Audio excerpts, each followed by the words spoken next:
Hello everyone, welcome back to the channel. मेरा नाम है ऋषभ शर्मा। हमने स्टार्ट किया था chapter number 2 basic concepts of economics. इसमें कवर करेंगे अब हम लोग आज की वीडियो में प्राइसेस, इक्विलिब्रियम प्राइस किसे कहते हैं, जनरल प्राइस लेवल क्या होता है, inflation, demand pull, cost push, दो तरीके के इन्फ्लेशन होते हैं, वैल्यू किसे कहते हैं, व्हाट इज मार्केट और कितने तरीके की मार्केट होती है। इस वीडियो में ये चार टॉपिक मैं कवर कराऊंगा। सबसे पहले स्टार्ट करेंगे क्या, प्राइसेस। भाई देखो, प्राइसेस ऑटोमेटिकली क्या है, वो दाम जो तुम पे करते हो गुड्स एंड सर्विसेज को एक्वायर करने के लिए, उसे दाम प्राइसेस कहते हैं। ठीक है, तो प्राइसेस की अगर सीधी डेफिनेशन देखें तो पैरा बहुत बड़ा है, टॉपिक आपको बहुत ज्यादा बड़ा दिया गया है। मैंने कुछ 4 पॉइंट में इसको तोड़ दिया है आपके हिसाब से। ठीक है, सबसे पहला पॉइंट जो मैंने बताया है वो ये है कि डेफिनेशन क्या कहती है प्राइस की। तो प्राइस क्या है, वो अमाउंट जो तुम सेलर को देते हो ताकि वो कमोडिटी एक्वायर कर सको, या कमोडिटी का यूनिट प्राइस। ठीक है, तो डेफिनेशन क्या कहती है, the price of a commodity, the price, एक मिनट, हाँ जी, ठीक है, the price of a commodity क्या है, is the unit amount of money. Unit amount of money कि भैया एक शर्ट की कीमत कितनी है, 1000 रुपए आपके में। ठीक है, तो ये क्या है, यूनिट अमाउंट ऑफ मनी। 1000 रुपए is the unit amount of money that has to be given to get the commodity. Simple सी बात, सीधी डेफिनेशन। आई होप इसमें किसी को कोई दिक्कत नहीं। वो अमाउंट वो पैसा जो तुम किसी कमोडिटी को एक्वायर करने के लिए देते हो। दूसरी चीज आती है कि कौन सी चीजों के लिए आपको पैसा देना पड़ता है। तो दो तरीके से आप समझ सकते हैं, एक होते हैं फ्री गुड्स और एक होते हैं जो स्केर्स होते हैं। तो जो फ्री गुड्स होते हैं वो नेचर का पार्ट होते हैं, हवा हो गई। ठीक है, ये क्या है, फ्री गुड है, इसके लिए सांस लेने के लिए किसी को पैसे देने की जरूरत नहीं है, अबंडेंट में अवेलेबल है। ठीक है, लेकिन अगर मैं बात करूं ऑयल की, मैं बात करूं पेट्रोलियम की, मैं बात करूं किसी भी गुड्स की जो कि अबंडेंटली नहीं है, स्कैर्स है, तो जो गुड जितना ज्यादा स्कैर्स है उतनी ज्यादा उसकी कीमत है। कोहिनूर इकलौता है इसलिए उसकी करोड़ों में अरबों में कीमत है। ये जो डायमंड होते हैं इतने महंगे क्यों होते हैं, ये इसीलिए महंगे होते हैं क्योंकि ये लिमिटेड अमाउंट में अवेलेबल है। ठीक है, तो goods like air which are the gift of the nature are known as free goods. क्या बोलते हैं इनको, free goods. They don't have a price. ठीक है भाई, ये भी टॉपिक खत्म होता है। आगे बढ़ो भाई, आगे देखो आगे क्या कह रहा है। मैंने कहा चलो आगे बढ़ते हैं। भाई आगे क्या कह रहा है कि जो गुड्स का दाम है वो किस पे डिपेंड करता है। दो चीजें आप याद रखिए। पहली चीज तो बनाने में लागत कितनी आ रही है, जिसे हम कहते हैं कॉस्ट। भाई अगर 10 में बना रहे हैं तो जाहिर सी बात है 10 रुपए में तो नहीं बेचेंगे, 10 में बना रहे हैं तो 12 रुपए में बेचेंगे, 15 रुपए में बेचेंगे। तो जो कॉस्ट है वो मैटर करती है। और दूसरी चीज स्कैरसिटी। तो थर्ड पॉइंट जो आराम से हमने इसमें पढ़ना है वो है स्कैरसिटी, कि scarcity commands the price of economic goods. जो भी इकोनॉमिक गुड्स होते हैं वो कंपैरेटिवली स्कैर्स होते हैं। ठीक है, स्कैर्स होते हैं और जितने ज्यादा स्कैर्स होंगे उतने ही ज्यादा उसके दाम होंगे। ठीक है, next, goods and services are available at a price because it involve some cost. ठीक है, ये भी हमने डिस्कस कर लिया है। तो 4 पॉइंट तो हमने कवर कर लिए। पहले 4 पॉइंट में हमने क्या क्या पढ़ा है देख लीजिए फटाफट। पहले में हो गई हमारी क्या, डेफिनेशन। पहले में हो गई हमारी डेफिनेशन, लो भाई डेफिनेशन। दूसरे में हमने पढ़ लिया कि फ्री गुड्स किसे कहते हैं। तीसरे में हमने कवर कर लिया कि गुड्स की प्राइसेस किसके ऊपर डिपेंड करते हैं। तो स्कैरसिटी के बारे में पढ़ लिया कि scarcity commands prices of economic goods. दूसरी चीज, चौथी चीज हमने क्या पढ़ी, चौथी चीज हमने पढ़ी कि कॉस्ट अवेलेबिलिटी, मतलब हमने पढ़ी कि prices are dependent somehow scarcity as well as cost. हर चीज की कुछ ना कुछ लागत तो होती ही है। अब इसके बाद एक 5th पॉइंट आएगा जो आपका प्राइसेस में लास्ट पैरा से रिलेटेड है, वो एक्सट्रीमली इंपॉर्टेंट है। वो पॉइंट क्या कहता है, prices are determined through market forces. क्या कह रहा है, मार्केट फोर्सेस के थ्रू डिटरमाइन किए जाते हैं किसी भी कमोडिटी के प्राइसेस। अच्छा, ये प्राइसेस होते हैं, मार्केट फोर्सेस क्या होती हैं, मार्केट फोर्सेस बोले तो दो चीजें, एक डिमांड, कौन करता है डिमांड, कंज्यूमर्स, और दूसरा सप्लाई। किसके हाथ में होती है सप्लाई गुड्स की, प्रोड्यूसर। किसके हाथ में होती है, प्रोड्यूसर। ठीक है, एक मिनट, हाँ जी, प्रोड्यूसर्स, ठीक है। ये दोनों डिमांड और सप्लाई, कंज्यूमर और प्रोड्यूसर मिलके क्या तय करते हैं, प्राइसेस तय करते हैं। अच्छा, हम डायरेक्टली कंज्यूमर प्रोड्यूसर्स नहीं बोलते, हम बोलते हैं डिमांड और सप्लाई। यही मार्केट फोर्सेस होती हैं जो किसी भी कमोडिटी का प्राइस डिटरमाइन करती हैं। अब पहले कुछ बातें समझ लेते हैं। मैंने कहा डिमांड कौन करता है, तुमने बताया कि भाई डिमांड करता है कंज्यूमर। पहले कंसेप्ट समझ लो, ठीक है। कंज्यूमर कब कोई सामान खरीदता है, कंज्यूमर हिसाब से हमारे तुम्हारे जैसे लोग क्या है, हम कंज्यूमर हैं, हाउस होल्ड हम कंज्यूमर हैं, हम कंजम्पशन करते हैं और इनकम को सेव करते हैं, ठीक है। तो हमारे पास क्या है कि हमने देखा है कि किसी भी चीज के अगर प्राइसेस बढ़ रहे हैं तो हमारी क्वांटिटी जो डिमांडेड है वो कम हो जाएगी, है ना। अगर दाम बढ़ रहे हैं तो हम क्या करेंगे, कम कंजम्पशन करेंगे, ये चीज तो क्लियर हो गई। और किसी भी चीज के दाम घटते हैं तो हम क्या करते हैं, ज्यादा कंजम्पशन करने लगते हैं, भाई सस्ती हो गई खरीदो, क्या जा रहा है। नेक्स्ट, सप्लाई में क्या है, सप्लाई किसके हाथ में होती है, सप्लाई कौन करता है भाई, सप्लाई करने वाले होते हैं प्रोड्यूसर्स, जो प्रोडक्शन करते हैं, जो हमारे अमाउंट को इन्वेस्ट करते हैं, कैपिटल फॉर्मेशन में हेल्प करते हैं, ठीक है। इनके हिसाब से क्या चलता है, इनके हिसाब से ये चलता है कि किसी भी कमोडिटी का प्राइस अगर बढ़ रहा है तो उसकी सप्लाई बढ़ा देंगे। भाई प्राइस चढ़ रहा है तो सप्लाई बढ़ा दी जाएगी, प्राइस घट रहा है तो सप्लाई कम कर दी जाएगी। फंडा ऐसे चलता है। मैं प्रोड्यूसर हूं, मैं सामान तभी बेचना चाहूंगा जब दाम बढ़ रहे होंगे, जब ज्यादा पैसा मिलेगा तभी बेचेंगे। अभी सारे दुनिया भर की इकोनॉमी में क्या चल रहा है, तेल की मारामारी चल रही है ना। बनाने वाली कंट्री जितनी भी ऑयल रिसोर्सेज जिन जिन नेशंस के पास है, रादर देन वो एक्सट्रैक्ट करने के, सप्लाई बढ़ाने के, वो क्या कर रहे हैं, लिमिटेड अमाउंट ऑफ क्वांटिटी को डबल ट्रिपल रेट पे बेच रहे हैं। तभी यूके और यूएस की बैंड बजी पड़ी है, ठीक है। आगे बढ़ते हैं। अब इस पूरे मैकेनिज्म को काम करने देखना है तो मैं आपको एक आपको इनसाइट दे देता हूं, एक शेड्यूल बना के समझा देता हूं, ठीक है, ताकि आपको समझ में आ जाए कि फंडा क्या चलता है। अरे भैया, तो शेड्यूल कैसे चलता है ध्यान से देखिएगा। मैंने कहा एक तरफ हम लिखते हैं प्राइसेस, एक तरफ लिखते हैं क्वांटिटी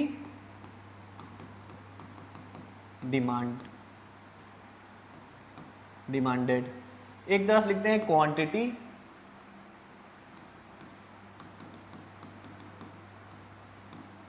सप्लाइड, है ना। अब दो चीजें, अब देखिए ऐसे चलेगा, 1 2 3 4 5 प्राइसेस, 1 2 3 4 5 प्राइस क्या हो रहे हैं, बढ़ रहे हैं, तो डिमांड क्या होगी, हमने क्या पढ़ा था ऊपर कि प्राइस बढ़ता है तो डिमांड घटती है, ठीक है। तो लो भाई कर देते हैं फटाफट। प्राइस था हमारा 1 2 3 4 5, तो ये जगह 50 40 30 20 10। जब प्राइस 1 रुपए था तो भाई 50 यूनिट कंज्यूम कर रहे थे, जब प्राइस 5 रुपए हो गया तो 10 यूनिट कंज्यूम करने लगे। प्राइस बढ़ रहा है, डिमांड कम हो रही है। सप्लाई के हिसाब से देखो क्या होगा भाई, जब तक जैसे जैसे प्राइस बढ़ेगा, सप्लाई कौन करता है, प्रोड्यूसर करता है, तो प्रोड्यूसर क्या करेगा, जितना ज्यादा में बिकेगा उतना ज्यादा बेचेंगे। जब प्राइस 1 रुपए था तो 10 20 30 40 50। इस पॉइंट पे देखो क्या हो रहा है, इस पॉइंट पे अगर आप देखोगे तो यहां पर quantity demand is equal to quantity supplied. इसका मतलब क्या है, जब प्राइस 3 रुपए था तो डिमांड और सप्लाई बराबर थे, है ना। ये देखिएगा कुछ इस तरीके से, है ना। तो इस पॉइंट को क्या बोलेंगे, इस पॉइंट को बोलते हैं हम लोग इक्विलिब्रियम। क्या बोलते हैं, इक्विलिब्रियम। इक्विलिब्रियम क्या होता है, equilibrium is a situation where market demand या quantity demanded is equals to quantity supplied. Equilibrium is a state where refers to a state is the state where quantity demand is equals to quantity supplied। हाँ जी, ठीक। अब देखिए ये हो गया equilibrium. इसी तरीके से what is the equilibrium price, एक तो हो गया इक्विलिब्रियम सिचुएशन क्या होती है, जहां डिमांड बराबर हो सप्लाई के, ठीक है। दूसरी चीज क्या होती है, इक्विलिब्रियम प्राइस। दूसरी चीज क्या बोलते हैं हम लोग, इक्विलिब्रियम प्राइस। तो मैं ऐसे लिख दे रहा हूं, ठीक है, इक्विलिब्रियम प्राइस क्या होता है? Equilibrium price is a price where quantity demanded is equal to quantity supplied. यहां पर ये सिचुएशन कहां थी? यहां पर ये सिचुएशन 3 पे थी, तो 3 क्या है हमारा? 3 हमारा इक्विलिब्रियम प्राइस, 30 क्या है हमारा? Equilibrium quantity. अब इसके बाद एक चीज है जो मैं आपको एक्सप्लेन करना चाहता हूं, आपकी बुक में नहीं होगी, ठीक है, ध्यान से देखिएगा। अब जरा नजर फिराओ, नजर फिराओ,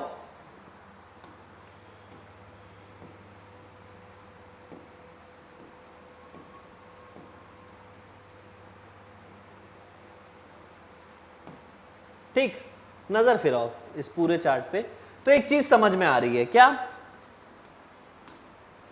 ऊपर देखो क्या कह रहा है, जब प्राइस 1-2 था तो क्वांटिटी डिमांड कितनी थी? 50 और 40, 90 रुपए की 90 क्वांटिटी डिमांडेड थी और सप्लाई कितनी थी? 30 की। ऊपर देखो यहां इन दोनों को ऐड करो कितना आ रहा है? 90। इन दोनों को ऐड करो कितना आ रहा है? 30। भाई देखो, जब प्राइस 1 से 2 था तो डिमांड ज्यादा थी, सप्लाई कम। किसी चीज की डिमांड बहुत ज्यादा है और सप्लाई बहुत कम है, तो भाई चीजों के दाम बढ़ेंगे कि घटेंगे? भाई खाने वाले 1000 हैं, बनाने वाला 1 है, ठीक है, प्रोडक्शन से देख के हिसाब से हुआ है, 100 के हिसाब से हुआ है, तो भाई चीजों के दाम ऑटोमेटिकली बढ़ने लगेंगे। तो फिर 1 से 2 हुआ, 2 से 3 हुआ, बढ़ गया। अब नीचे देखो क्या है, नीचे क्या है भाई? डिमांड है हमारी 30 और सप्लाई है 90 की। अब इस केस में क्या मतलब होता है? इस केस में मतलब ये कह रहा है कि भाई खाने वाले बहुत कम हैं लेकिन बनाने वाले बहुत ज्यादा हो गए हैं। तो अब इस केस में क्या होगा भाई? जब कंजम्पशन ही नहीं हो रहा है और तुम प्रोडक्शन पे प्रोडक्शन बनाए जा रहे हो, प्रोडक्शन किए जा रहे हो, तो सामान बिक नहीं रहा है, रिसोर्सेज तुम्हारी बेकार हो रही हैं, स्टॉक अनसोल्ड पड़ा हुआ है। इस केस में अनसोल्ड स्टॉक को बेचने के लिए क्या करोगे? दाम घटा दोगे। तो क्या होगा भाई? 5 से 4 था, अब घट के क्या हो जाएगा? 3 हो जाएगा। इस पोजीशन को क्या बोलते थे हम लोग? Excess demand. और इसको क्या बोलते थे? Excess supply. ओके, समझ में आया? अब ये फंडा आपकी बुक में नहीं दिया गया होगा। यहां तक हमारा हो गया है प्राइस।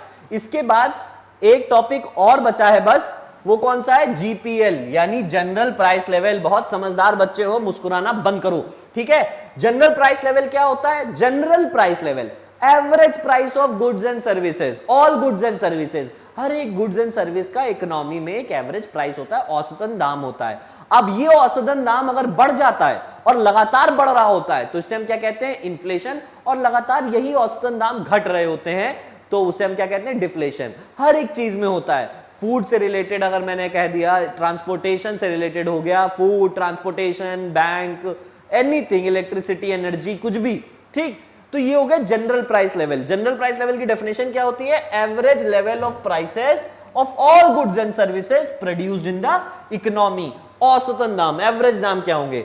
इसी जीपीएल से पता चलता है कि इन्फ्लेशन है कि डिफ्लेशन है। कैसे पता चलता है? अगर मैंने कह दिया कि अगर कंटिन्यूअस इंक्रीज हो रहा है जनरल प्राइस लेवल में, कंटिन्यूअस इंक्रीज हो रहा है जनरल प्राइस लेवल, लगातार बढ़ रहा है, हर साल जीपीएल बढ़ता ही जा रहा है, बढ़ता ही जा रहा है, तो भाई महंगाई आ रही है। और हर साल जनरल प्राइस लेवल अगर घट रहा है तो भाई सस्ताई आती जा रही है। दोनों ही सिचुएशन इकोनॉमिक इंस्टेबिलिटी को डिफाइन करती हैं।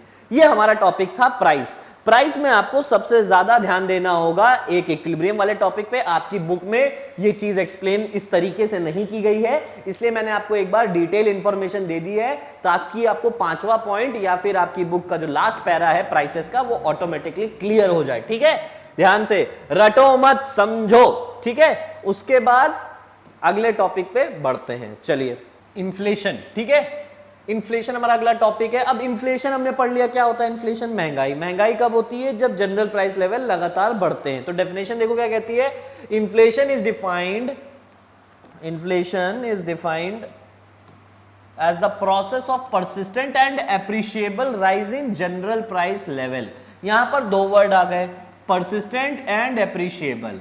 इसका मतलब समझिए क्या है? परसिस्टेंट मतलब 1 साल, 2 साल, 3 साल, ऐसा नहीं कि 1 साल बढ़ा फिर कम हो गया जनरल प्राइस लेवल, फिर बढ़ा, तो इसे नहीं कहेंगे।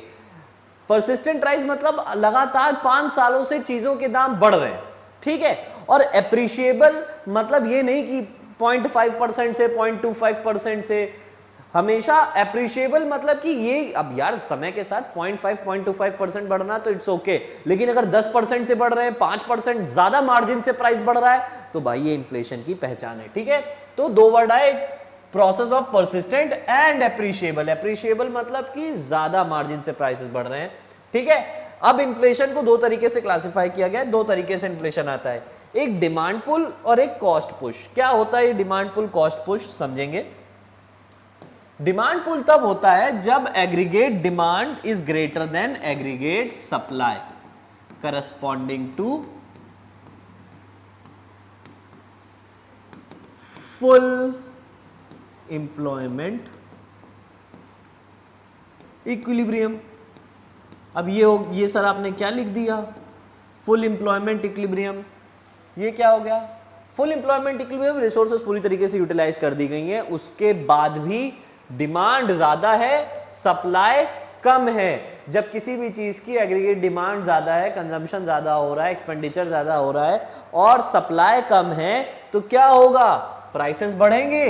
तो जब भी डिमांड फोर्सेस की वजह से प्राइस बढ़ता है, उसे हम क्या कहते हैं?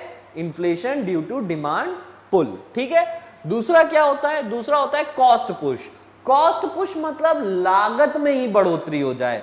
पहले कोई चीज बनाते थे 10 रुपए की तो बेचते थे 12 रुपए की, अब बना ही रहे हैं 13 रुपए की तो बेचेंगे 15 रुपए की, 16 रुपए की। ये क्या होता है? Cost push. सपोज करो एक पेन की मैन्युफैक्चरिंग के लिए जिसका दाम 10 रुपए था, उसको दो तरीके से कॉस्टिंग में रखा गया था। भाई 4 रुपए लग रहे थे लेबर के और 4 रुपए लग रहे थे हमारे मशीनरी के, 2 रुपए हमारा था प्रॉफिट। दोनों जोड़ जाड़ के हमने 10 रुपए प्राइस रखा था। अब अगर मैंने कहा इसी पेन की कॉस्टिंग बदल जाए, ये दोनों कॉस्ट थी ना, लेबर की कॉस्ट और मशीन की कॉस्ट। अब अगर सेम पेन को मैन्युफैक्चर करने की कॉस्ट हमने कहा बढ़ गई, सपोज करो अभी मैं यहां पर प्राइस नहीं लिख रहा हूं, मैंने कहा कॉस्ट बढ़ गई, प्रॉफिट भले ही वो 2 रुपए रखे, ठीक है, अब 5 रुपए लेबर ले रहा है और 5 रुपए मशीनरी का खर्चा हो रहा है, बिजली का खर्चा हो रहा है। ठीक है, तो ये क्या हो गया? अब ये लेबर मैंने एक एग्जांपल दिया, हो सकता है रिसोर्स नहीं मिल रही हो सकता है रॉ मटेरियल की कॉस्ट बढ़ गई हो सकता है पेट्रोल के प्राइसेस बढ़ गए हो, ट्रांसपोर्टेशन बढ़ गया हो, तो कुल मिला के किसी भी चीज पे हो सकता है। ठीक है, तो मैं आपको एग्जांपल दे रहा हूं। अब 5 रुपए का लेबर, 5 रुपए की मशीन, तो जाहिर सी बात है 10 रुपए का तो लागत ही हो गई। बेचेगा कितने में? चलो सपोज करो 2 रुपए बढ़ा दिए तो कितना हो गया? 2 रुपए, 12 रुपए हमारा टोटल प्राइस हो जाता है। ये क्यों हुआ? कि डिमांड ज्यादा थी? नहीं, ये इसलिए हुआ क्योंकि लेबर ने अपनी वेज रेट्स बढ़ा दिए, पेट्रोल के दाम बढ़ गए, या फिर मैं ये कह सकता हूं हमें सब्सिडी मिलना बंद हो गई, कुछ भी हो सकता है। ठीक है, तो ये हो गया कॉस्ट पुश। इसे हम क्या कहते हैं? Cost push. जब बनाने की लागत, जिसे हमने कहा कॉस्ट, बढ़ जाए। ठीक है, तो inflation due to the cost, inflation pursuing in economy due to cost, तो इसे हम क्या कह देंगे? Cost push inflation. ठीक है, या हम ये कह सकते हैं persistent rise in cost of making goods and services. इसकी वजह से जो इन्फ्लेशन होता है हम उसे क्या कहते हैं? Cost push inflation. चलिए आगे बढ़ते हैं। अगला टॉपिक जो आएगा हमारा वो है वैल्यू। ठीक है, तो वैल्यू क्या होता है? किसी भी चीज की वैल्यू दो तरीके से देखी जाती है यार, कि हमें उसके ना होने से क्या इंपैक्ट पड़ेगा, यानी उसकी कंजम्पशन वैल्यू क्या है, और दूसरी चीज हम ये देखते हैं कि भाई उसकी पैसे में दाम। तो वैल्यू की जो भी, किसी भी कमोडिटी की अगर वैल्यू बात करो तो वो प्लेस कौन करता है? वो हाउस होल्ड प्लेस करता है। ठीक है, हमारे तुम्हारे जैसे लोग। तो डेफिनेशन क्या कहता है? Value refers to the valuation placed by household. Who are household? Mango people. Household कौन होते हैं? Mango people. अब ये मैंगो पीपल एग्जांपल दे रहे हैं, वैसे हाउस होल्ड को इकोनॉमिक टर्म्स में कहते हैं those who are known as savers, इनको क्या बोलते हैं? सेवर्स, और who provide factors of production जैसे लैंड, लेबर एटसेट्रा। ठीक है, तो हाउस होल्ड इस तरीके से समझिए कि हाउस होल्ड हमारे, हम जैसे लोग हो गए। तो हाउस होल्ड के हिसाब से जो वैल्यू किसी भी कमोडिटी की पेश की जाती है उसे हम वैल्यू कहते हैं। ठीक है, अब ये दो तरीके से देखी जाती है, एक वैल्यू इन एक्सचेंज, दूसरा वैल्यू इन यूज। जब वैल्यू इन यूज की बात होती है तुम किसकी बात कर रहे हैं? Consumption value of a commodity, है ना। यहां पर बात आ जाती है कंजम्पशन वैल्यू की, यूटिलिटी कितनी मिल रही है उसको कंज्यूम करने के बाद, ये होती है वैल्यू इन यूज। और दूसरा होता है value in exchange. Value in exchange का मतलब क्या होता है? Market value of the commodity, market में एक्सचेंज रेट क्या, एक्सचेंज वैल्यू क्या है उसकी, ठीक है, प्राइसेस क्या चल रहे हैं, ठीक है। ये हो गए हमारी दो तरीके की वैल्यू आपको क्लासिफाई कर दी जाती है। अब कुछ चीजें ऐसी होती है जो तीसरा टर्म आता है, वैसे तो एक और चीज है नॉमिनल और रियल वैल्यू, उसके बाद आता है वैल्यू पैराडॉक्स, ठीक है। तो मैं पहले बता देता हूं वैल्यू पैराडॉक्स क्या होता है ताकि ये समझ में आ जाए। देखिए पैराडॉक्स ऑफ वैल्यू, ये आपकी वैल्यू का लास्ट टॉपिक है, इसको कवर करना है। पैराडॉक्स ऑफ वैल्यू यही कहता है कि ये जरूरी नहीं कि किसी भी चीज की यूज ज्यादा है, वैल्यू इन यूज ज्यादा है तो उसका दाम भी ज्यादा होगा। इन दोनों का आपस में कोई ऐसा रिलेशन नहीं है। अब फॉर एग्जांपल उठाते हैं, मैंने एक इमरजेंसी का एग्जांपल देते हैं, एस्थमा का पंप, ठीक है, या पानी ले लो, ठीक है, एस्थमा का पंप ले लो, ठीक है। एस्थमा का जो पंप, एस्थमा इनहेलर जो होता है, उसकी कीमत होगी 1000 रुपए, ठीक है, 1000 रुपए यूज है, 1000 रुपए उसकी कीमत है, मार्केट वैल्यू है, ठीक है। लेकिन जो पेशेंट है उसके लिए उसकी कितनी वैल्यू है? बहुत वैल्यू है भाई, उसके लिए तो उसकी जान का खेल की बात हो जाएगी। तो ये जरूरी नहीं है, अब किसी की जान की कीमत 1000 रुपए है, नहीं ना, ये तो तुम लगा रहे हो ना। तो ये क्या हो गया? वैल्यू इन यूज जरूरी नहीं है कि वैल्यू इन प्राइस से या वैल्यू मार्केट वैल्यू से रिलेट करे, ठीक है, इन दोनों का आपस में कोई रिलेशन नहीं है, ठीक है। ये पहला पॉइंट आता है कि value in exchange bears no necessary relation with value in use, ठीक है। Commodities which have high value in use may have little value in exchange. Example मैंने आपको एक दिया था अस्थमा, दूसरा ले लो वाटर। भाई बिना पानी के जीवन ही नहीं है, पानी से इंपॉर्टेंट कोई इंपॉर्टेंट कमोडिटी है नहीं, लेकिन कितने रुपए की बॉटल आती है? 20 रुपए की, जबकि सबसे इंपॉर्टेंट है, इसकी यूटिलिटी यूज सबसे ज्यादा है। और दूसरा क्या है? एक तरफ उठा लो भाई हीरे जवाहरात, ज्वेलरी, डायमंड। डायमंड की क्या होता है? इन लैक्स, लाखों में कीमत होती है, ठीक है, लेकिन उसका यूज क्या है? बस गले में पहन के लटकाना ही तो है, शो ऑफ ही तो करना है, कोई यूज थोड़ी है। लेकिन अब यहां पर देखो, एक चीज का यूज कितना मिनिमम है, लेकिन उसका दाम लाखों में। एक चीज के बगैर जिंदगी नहीं है, लेकिन उसका दाम सस्ता है। तो इसे कहते हैं पैराडॉक्स ऑफ वैल्यू या वैल्यू पैराडॉक्स। अब वापस चलते हैं। अब एक टॉपिक रह गया था हमारा इसी में, रियल वैल्यू और नॉमिनल वैल्यू। पहले हमने कवर किया वैल्यू में क्या क्या, कि वैल्यू का मीनिंग क्या होता है, ठीक है, value in use, value in exchange, फिर पैराडॉक्स ऑफ वैल्यू, ये आखिरी टॉपिक था, लेकिन मैंने उसको पहले कवर कराया क्योंकि वैल्यू इन यूज और वैल्यू इन एक्सचेंज का रिलेशन समझ में आना चाहिए। अब बात करेंगे रियल वैल्यू और नॉमिनल वैल्यू की। तो एक तरफ होती है हमारी रियल वैल्यू। जब रियल वैल्यू की बात करते हैं तो हम बात करते हैं परचेजिंग पावर की, और जब हम नॉमिनल वैल्यू की बात करते हैं तो हम बात करते हैं मनी वैल्यू की, मनी मॉनिटरी वैल्यू क्या है किसी कमोडिटी की, ठीक है। तो रियल वैल्यू में डेफिनेशन देखो क्या कह रही है, ये कह रही है purchasing, it refers to the purchasing power of a commodity in terms of other commodities. Relate किससे करोगे जब अदर कमोडिटीज की बात आ जाए? तो बार्टर सिस्टम से रिलेट किया जाएगा। किससे किया जाएगा? बार्टर सिस्टम से। Example, 5 kilo rice equals to 1 metre cloth. इसका मतलब क्या, अगर 1 मीटर कपड़ा खरीदना है तो उस 1 मीटर कपड़े के बदले 5 किलो राइस देना पड़ेगा, या 5 किलो चावल के बदले 1 मीटर कपड़ा, 1 मीटर कपड़े के बदले 5 किलो चावल। ये बार्टर सिस्टम में चलता है। इस चीज की वैल्यू को बोलते हैं रियल वैल्यू। और जब बात करेंगे नॉमिनल वैल्यू की तो पैसे की बात आ जाती है कि value of a commodity measured in monetary units, की 5 किलो राइस की कीमत कितनी है? 100 रुपए। ये क्या हो गया? Nominal value. यहां हमारा पूरा वैल्यू खत्म होता है। बढ़ेंगे अगले टॉपिक की तरफ। अगला टॉपिक क्या है हमारा? अगला लास्ट टॉपिक है मार्केट। चलिए भाई मार्केट खत्म करते हैं फटाफट। मार्केट खत्म करेंगे। हाँ भाई चलो भाई, मार्केट की बात करो तो मार्केट देखो, मार्केट भी क्या है, एक दो तरीके से देखा जा सकता, एक ऑर्डिनरी सेंस में आम आदमी की तरीके से, और एक इकोनॉमिक्स के सेंस में। तो अगर ऑर्डिनरी सेंस में बात करोगे तो मार्केट क्या है? अगर आदमी से, आम आदमी से पूछोगे भाई व्हाट इज मार्केट, तो वो कहेगा भाई जहां पर सामान बिकता खरीदते हैं वो मार्केट होती है। वो अब हर जगह की अपनी एक लोकल मार्केट होती है। हम आप दिल्ली में हो तो कहोगे कनॉट प्लेस, लखनऊ में कहोगे आलमबाग, इस तरीके से जहां भी आप रह रहे हो वहां पर आपकी एक लोकल मार्केट होती होगी, है ना भाई। तो एक ऑर्डिनरी सेंस में बात करेंगे, इकोनॉमिक्स के सेंस में। ऑर्डिनरी सेंस में क्या है? मार्केट क्या है? एक फिजिकल प्लेस है। इस टर्म को याद रखना, it is a physical place where commodities are brought and sold example local market, आपकी कोई भी लोकल मार्केट हो सकती है। लेकिन इकोनॉमिक्स के सेंस में मार्केट कोई फिजिकल प्लेस नहीं है, मार्केट एक सिस्टम है, एक मैकेनिज्म है, एक ऐसा सिस्टम, एक ऐसा mechanism through which buyer meet seller. ठीक है, यहां पर आप याद रखिए, अगर आपने इकोनॉमिक्स में डेफिनेशन आ रही है, आपने लिख दिया market is a place where buyer meet sellers और the commodities are bought and sold, आपकी डेफिनेशन गलत हो जाएगी।